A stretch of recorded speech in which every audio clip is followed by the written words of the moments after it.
ဥက္ကဋ္ဌတရားနဲ့တွေ့လာလို့ရှိရင်ကျန်တာတွေအမှတ်မရအောင်တော့မှဒီနောက်ဆုံးပြောမဲ့စကားလုံးလေးကိုတော့အမှတ်ရစေတယ်အဲ့ဒါပေါင်းဆိုအနိစ္စဆိုတဲ့စကားလုံးပေါ့ဘာပဲဖြစ်ဖြစ်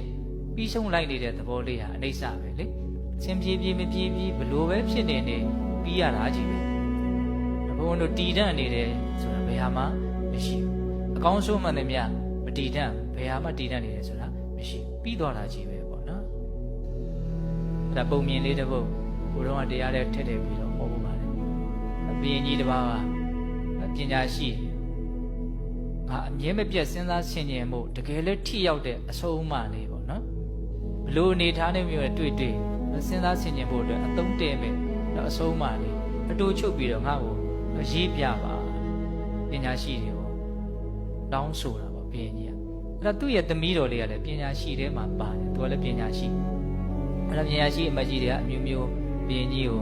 ရေးပြပြီးတော့ဆက်သားကြတာပေါ့အဆုံးအမလေးဘယ်လိုလေးနှလုံးသွင်းရင်တော့ကောင်းတယ်ဘယ်စကားလေးကတော့ကောင်းတယ်အမျိုးမျိုးပေါ့အဲ့တော့သူ့ရဲ့သမီးတော်လေးကတော့လက်စွပ်လေးပေးတယ်တဲ့ဘုရင်ကြီးဒီထဲမှာအခြေအနေတိုင်းမှာအသုံးတည့်မဲ့အဆုံးအမစကားလေးပေါ့စဉ်းစားဆင်ခြင်ဖို့ကောင်းတဲ့စကားလုံးလေးရေးထားတယ်စကားလုံးကမများဘူးလေးလုံးပဲရေးထားတယ်အဲ့ဒါနဲ့ဘုရင်ကြီးကိုဒီလက်စွပ်လေးဆက်တာလက်စွပ်လေးကအမျိုးမျိုးကျုပ်ကလေးတွေအစင်းစင်းထည့်ထားတာပေါ့နော်အဲ့ဒါဘုရင်ကြီးအဲ့ဒါကိုအစင်းစင်းဖွင့်ပြီးတော့အဲ့လက်စွပ်လေးကိုကြည့်တဲ့အခါကျတော့စကားလုံးကစာလုံးလေးကလေးလုံးပါရေးထားဆိုပြီးသွားမှာပါလို့ရေးထားတယ်ဟုတ်လားပြီးသွားမှာ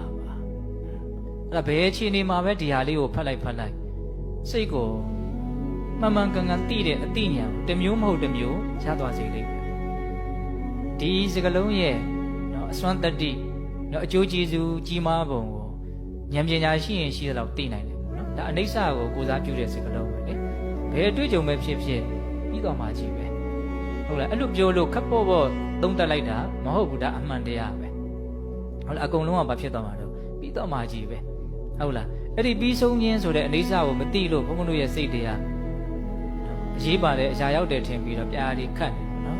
ဒုက္ခတွေရောက်နေတာတကယ်တမ်းကဟုတ်လားအကုန်လုံးကဘာဖြစ်သွားမှာတော့ပြီးသွားမှာပဲစင်ပြေလည်းပဲပြီးသွားတာပဲစင်မပြေလည်းပဲပြီးသွားတာကြီးပဲဟုတ်လားအကုန်လုံးကဖြစ်ခဲ့တာတွေအကုန်လုံးကပြီးခဲ့တာကြီးပဲခုဖြစ်နေတာတွေလည်းပြီးနေစေနောင်ဖြစ်သွားမယ့်အရာတွေလည်းပြီးသွားမယ့်အရာတွေကြီးပဲပေါ့နော်အဲ့ဒီစကလုံးလေးကိုဘုံဘုံစိတ်ထဲမှာဘလို့ခံစားရတော့ဆိုတော့ဘလို့လောကဓာတ်နဲ့ပဲတွေ့စိတ်ကိုလောဘဒေါသအစွန်းတစ်ဖက်ကိုမရောက်အောင်အလွန်တည်ငြိမ်အောင်ထိမ့်သိမ့်နိုင်တဲ့စကလုံးပေါ့နော်ကောင်းတာနဲ့တွေ့လို့လည်းပဲလောဘအစွန်းကိုမရောက်အောင်သူထိမ့်နိုင်တယ်ကောင်းတာလည်းပြီးသွားမှာပဲဒီလောက်ကြီးတန်ဖိုးရှိလာတယ်မဟုတ်ဘူးနော်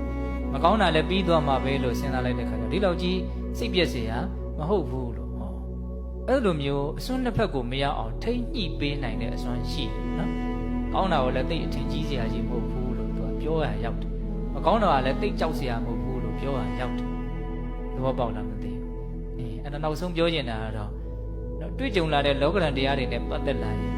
အဲ့ဒီပြီးသွားမှာပါဆိုတဲ့စကားလုံးလေးတနည်းအားဖြင့်အနိစ္စနော်